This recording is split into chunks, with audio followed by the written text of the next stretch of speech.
Now on CoastTV News. Pricey home problems, the option being presented today in Milton in dealing with affordable housing.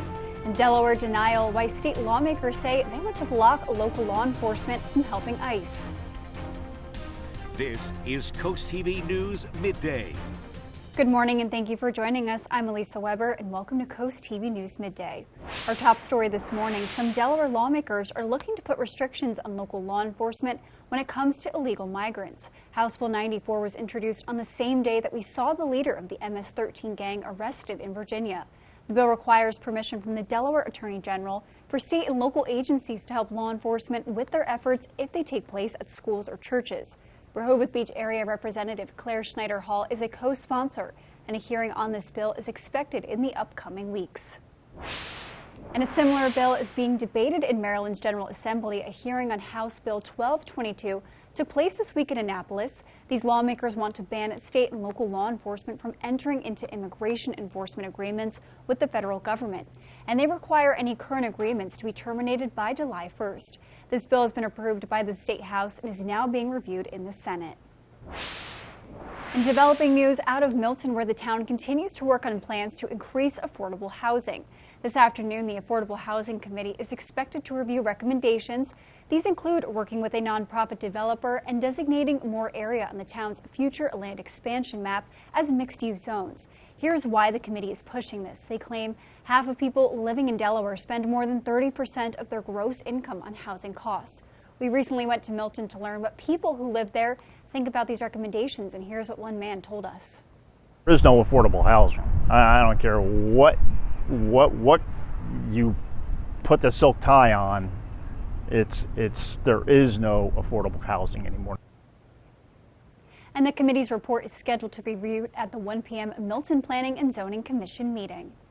And we are now taking a live look outside at Rehoboth Beach, and our first alert meteorologist, Bob Trihey, is going to join us. Bob, this morning you teased how it's going to be a warmer weekend. The sun is coming out. I'm excited.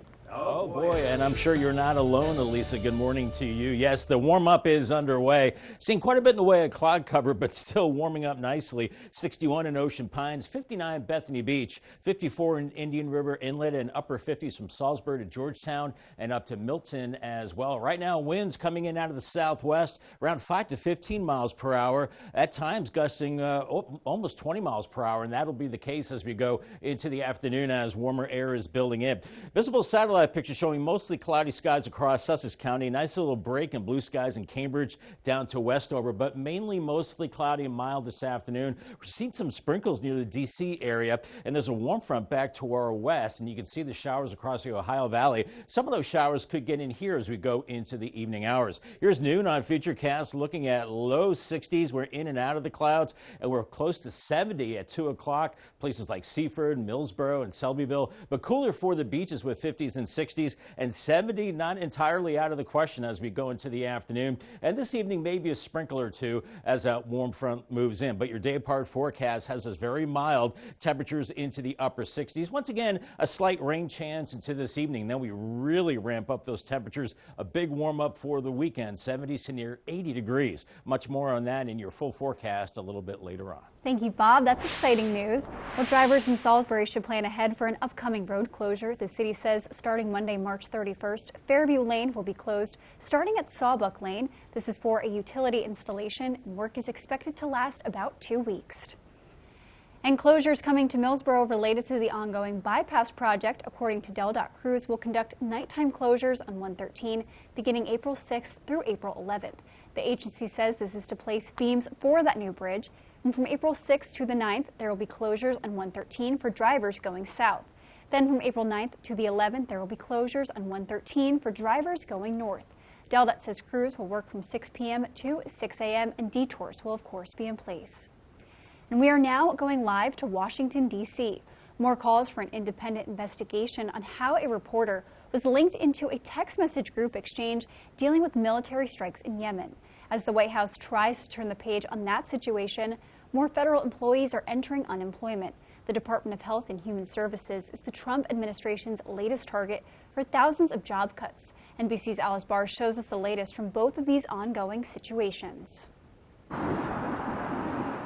The Department of Health and Human Services, the new target of the Trump administration's government cuts, center stage again with the announcement HHS is set to slash 10,000 workers, including a planned 3,500 at the FDA and 2,400 at the CDC. We're keenly focused on paring away excess administrators while increasing the number of scientists and frontline health providers. The new cuts on top of 10,000 jobs gone through the Department of Government Efficiency. In all, the agency appears set to lose a quarter of its staff. Democrats worry American healthcare and research will suffer. How they're going to backfill, how they're going to make sure we're not losing critical muscle. Elon Musk appearing on Fox News with several DOGE staffers pushing back on criticism his team has moved too fast, occasionally forced to rehire fired workers, including at the FDA. So we want to measure twice, if not thrice, and cut once. When we do make mistakes, we correct them quickly, and we move on. As the White House acknowledged mistakes in that Signal group chat when a reporter was accidentally added alongside top Trump officials discussing sensitive plans for imminent U.S. airstrikes in Yemen. The National Security Advisor took responsibility for that, and we have said we are making changes. NBC News has learned President Trump is privately angry with National Security Advisor Mike Waltz, who started the chat. That's according to two Republican sources with inside knowledge. A federal judge now ordering the officials in the chat to preserve the messages amid an ongoing lawsuit. In Washington, Alice Barr, NBC News. Coming up after the break, Fenwick Island flooding fix, the latest options under review to address a continuing issue. In Fenwick Island, officials there will review plans for bayside flooding and stormwater management. This will be at a work group this afternoon, and the town council has been searching for flooding solutions. The council's main concern is on North Schultz Road, which seems to be the worst when it comes to flooding. We spoke with one homeowner who shared how the flooding impacts his everyday life. The flooding does provide a nuisance and a problem with traveling. And that meeting is scheduled for 2 p.m. at the Fenwick Island Town Hall. And an extended weekend is here for students at the Seaford School District. According to its Facebook page, today and Monday are in-service days, meaning no school for students. The district says classes will resume Tuesday, April 1st. And coming up tonight on DSN at 6 p.m., girls soccer when Indian River travels to Smyrna. Then it's the final score at 10:30. And over on the DSN Plus app, you can get that Indian River soccer game along with these exclusives. At 4 p.m., boys lacrosse as Bennett hosts Kent County. Also at 4 p.m., Archmere faces Ursuline in girls lacrosse. At 5:30, Milford and Sussex Tech in boys lacrosse. And at 6, Decatur boys lacrosse and Kent Island. We're seeing lots of clouds right now. Live look at the tunnel and razor cam over Delaware Bay and Lewis, and it's still pretty mild. 58 there, warming into the 60s, close to 70 inland areas today as a warm-up begins, and it gets even warmer for the weekend. 70s to near 80, cooler at the beaches. Rain increases early part of next week. Congratulations to Richard Hattes from Lewis. He is the new owner of an umbrella from Paul Davis and Coast TV. I'll have more on the big warm-up coming up next in my full forecast. Stay tuned. The much talked about warm up is now beginning across Delmarva, but with the warmer temperatures, we're seeing lots of clouds too. Got our helmet cam almost threatening skies right now in Ocean View. Can't rule out a few sprinkles this afternoon. 60 there right now, and we'll be warming into the mid 60s as today is the beginning of the warm up. We're warming back into the 60s. Maybe a shower later this afternoon and evening along and ahead of a warm front. Then this weekend, we're going to be seeing temperatures warming through the 70s to close to 80, some inland spots.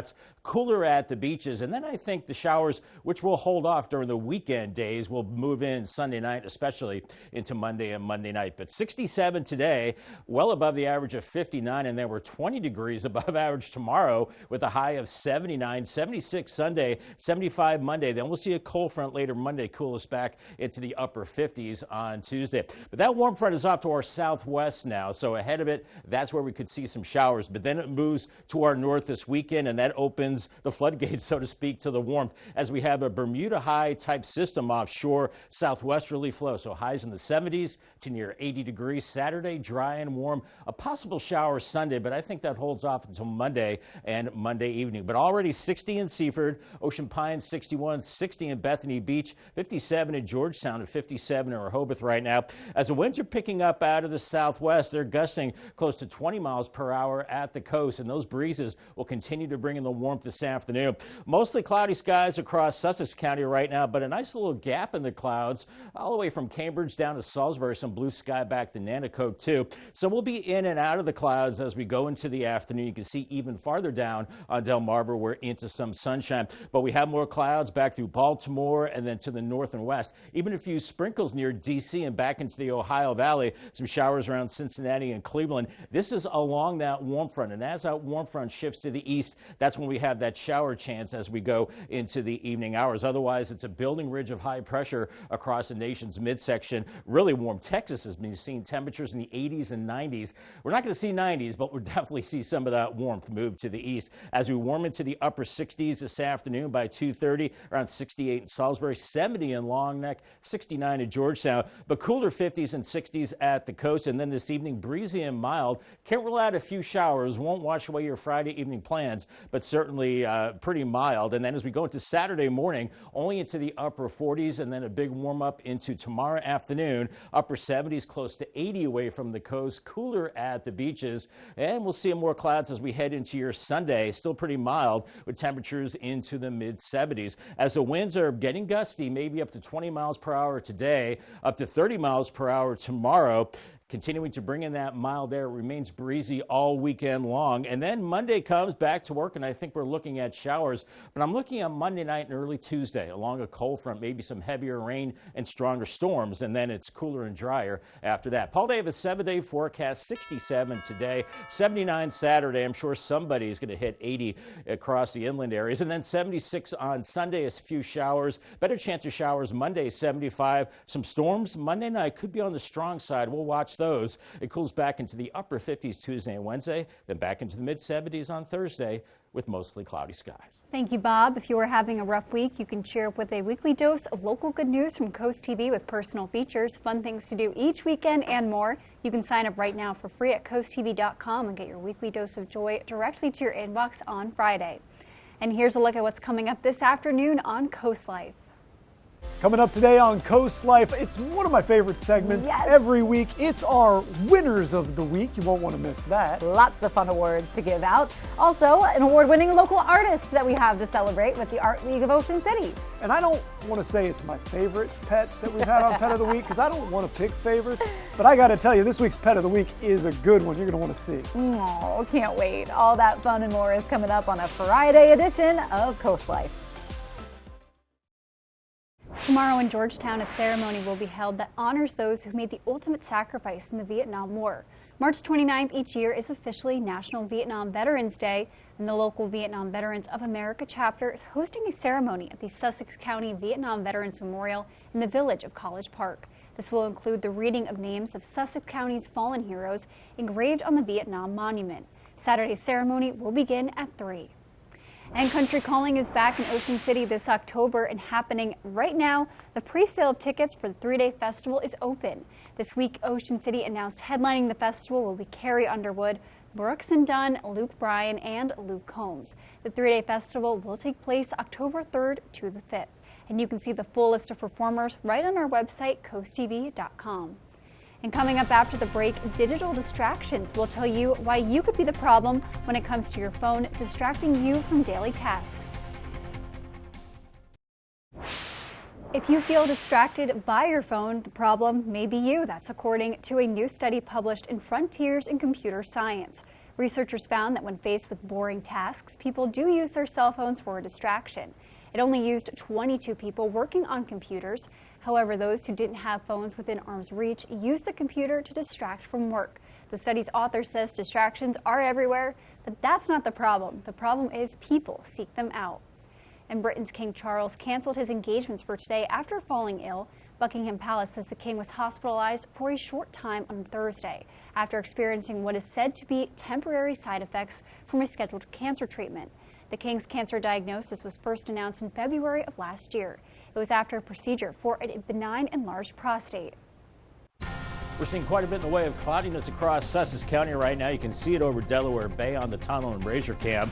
58 in Lewis, warming into the 60s at the coast, close to 70 inland areas. Then the big warm up kicks in over the weekend with 70s to near 80 degrees. Cooler at the beaches, and then rain chances increase as we go into early next week. Remember, another way to get your forecast is the Coast TV First Alert weather phone. The number is 443-880-9100. Your forecast just a call away. Sponsored by Brockstead, Mandalis, Federico. I'll have your Summer Lake 10-day forecast coming up after the break. I'm sure spring fever will be kicking into high gear as we go into the weekend, especially with 70s close to 80 degrees. I'm sure a lot of grilling, lawn work, all those good things heading into the weekend. And it's already warming into the lower 60s across a good part of the area. Otherwise, mid to upper 50s. And we'll be warming up into the 60s to close to 70 this afternoon with a mix of sun and clouds around 69 at 3 o'clock. Don't be surprised to see a few raindrops this evening as a warm front comes through. And then overnight tonight, still pretty mild. In fact, by Saturday morning, a low of only 57. And then the real warm stuff tomorrow, 79. Here's your Paul Davis 10-day forecast. Some places touching 80 degrees. Sunday, breezy, mild, mostly cloudy, 76. Showers Sunday night, a better chance of those Monday, 75. And maybe some stronger storms Monday night. Cooling down Tuesday into Wednesday. Another warm up Thursday and Friday into the 70s. And mild with a few more rain chances maybe next weekend. Thank you, Bob, and thank you for joining us here for Coast TV News Midday. And for more news and local weather, download our Coast TV News app. Don't forget to join us for Coast TV News at 5 later this afternoon. Have a great day.